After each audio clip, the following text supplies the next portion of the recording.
Everyone, it's me, Danny, and today I'm here with a new video. So today's video is going to be another edition of Let's Talk, which, if you don't know, is like a new series that I'm going to be starting where I just sit and talk to you guys about just anything really. Like the last time I did this, I talked about the Percy Jackson musical, and if you're interested in watching my video on that, make sure I will link it in the description box below, and make sure you check it out if you're at all interested. But this is like exciting news, because on Tuesday, August 15th, the Percy Jackson coloring book was, like, the official Percy Jackson coloring book was released. And I love Percy Jackson. Percy Jackson is great. It's one of my favorite series. I love it. You should read it if you haven't already. If you haven't, where have you been these past 10 years? Come on. But yeah, I don't have the Percy Jackson coloring book yet. I don't know if I want to get it now or if I want to wait until Christmas to get it. But I do have another book-related coloring book, because these book themed coloring books are becoming quite popular now, like adult coloring books. And I know Throne of Glass has one, and lots of other, but I don't, and Harry Potter has 12. But I have the original Harry Potter coloring book. I've had it for a while, since I first saw it at the bookstore. Still not done that much in it. I've done 5 pages, but yeah, the one I'm currently working on is this picture with Dumbledore bringing Harry to the doorstep. But yeah, I think what I've decided that I want to get farther along in this one before I get the Percy Jackson one, because I'm just starting to get into it, because I had it for a while. I was really into it. I finished a couple drawings, I finished coloring a couple pictures, and then I just stopped using it. And it was just sitting there on my desk, going to waste. And I saw it one day, and I was just like, yeah, I saw it about a week and a half ago, and I was just like, yeah, I could do that. Ever since then, I've just been getting more into the coloring book. I do it all the time when I'm bored. I kind of do it while I'm doing another thing, 'cause I don't have the attention span to just kind of sit there and color a picture. No. But normally have it I'm coloring in it, and I have music in the background, I'm listening to music, or I'm watching YouTube videos on my laptop, and yeah, it's very entertaining, but it's also taking out the time that I could spend doing actual productive things, because this month I've also trying to focus a lot more on writing, and also just reading in general, because I've only finished one book this week, and it was a 200-page book, and it took me a week and a half. But I mean, I had a reason for that, because I started rereading Harry Potter again for fourth time. This is my 4th time going through the series, I think. Yeah, but I was reading Philosopher's Stone on my fancy new 20th edition that's beautiful, and I wanted to take my time with it. And I did. I took my time with it. And now I'm on Chamber of Secrets, and I'm already almost halfway through Chamber of Secrets, and I started it last night. So, But yeah, back to the topic at hand, which is coloring books.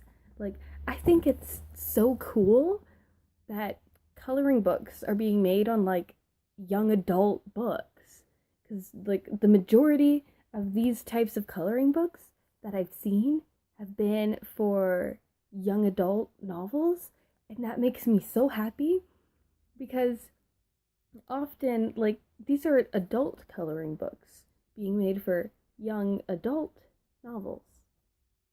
But the way I've seen it, a lot of people are kind of have an thing with YA, because they think, oh, it's stupid. It's all like this. It's all like Twilight, sappy love stories, blah blah blah blah blah. But it's not. It's so much more than that. And the thing about being made of these coloring books is that like you can see the differences between because this one it pretty much follows Harry's entire story essentially. Yeah, because here we've got the sorting and the Hogwarts thing. I've done that one, and then here we have their detention. It's on the Cornish pixies that Lockhart gives, and it's just all sorts of things.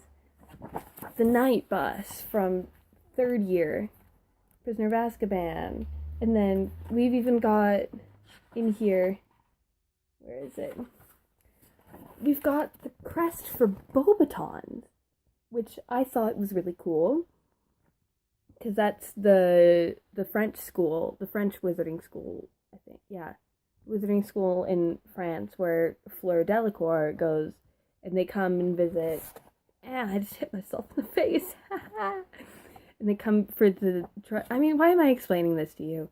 You probably already know this, but it just makes it feel so much like you get wrapped so much more into the story, and it's great. And the fact that people care enough about like these bookish coloring books is because more and more of them are being made, because the Percy Jackson one is brand new. It came out on Tuesday, and there's also like some for Sarah J. Maas, and there might be a couple for Lord of the Rings. There might be one for Lord of the Rings, and there's like as I said, there's 5 Harry Potter ones, because there's this one, then there's one about like magical creatures, and I think one about locations, and then there's one like this except little, so it's postcards, and then one like this except big, so actual posters.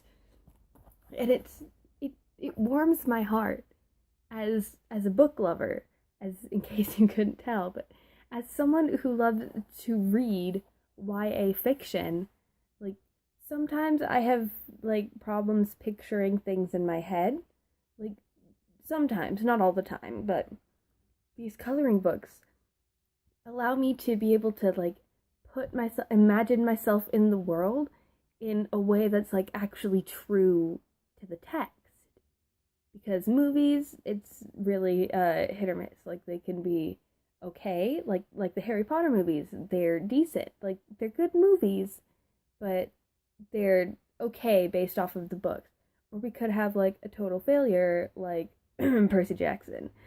But yeah, and it stays true to the text, to like the actual source material, and I love that. It makes me so happy that we can experience these books that we know and love in like a new medium, but it's still the book, because all the descriptions are like things as we know them are used.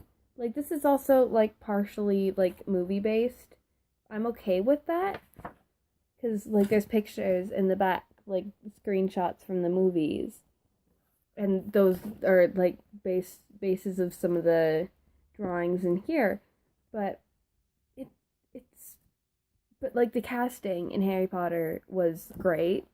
I agree with all the casting choices. But yeah, it's and from what I've seen from the little pictures that I've seen from the Percy Jackson coloring book, they're not based off of the movies.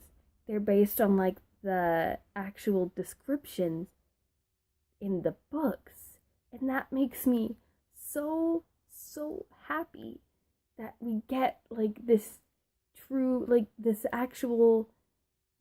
proper representation of the characters from the Percy Jackson novel. And you can color it so it stays, so you can color it so Annabeth is actually blonde. And sorry, I'm still bitter about those Percy Jackson movies, but aren't we all? But yeah, it's such an amazing thing, and now Percy Jackson is part of the loop with like the big YA fantasies big YA fantasies being made into coloring books. And yay! Coloring books.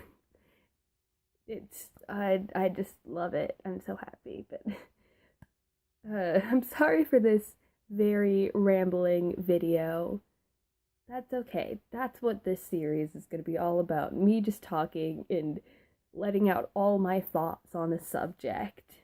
Now, let me know if there's like any topic that you want me to discuss. Just let me know down in the comments below, and I will do my best if I have the proper knowledge to, or I mean, who cares? I don't have the proper knowledge for anything, and yet I do.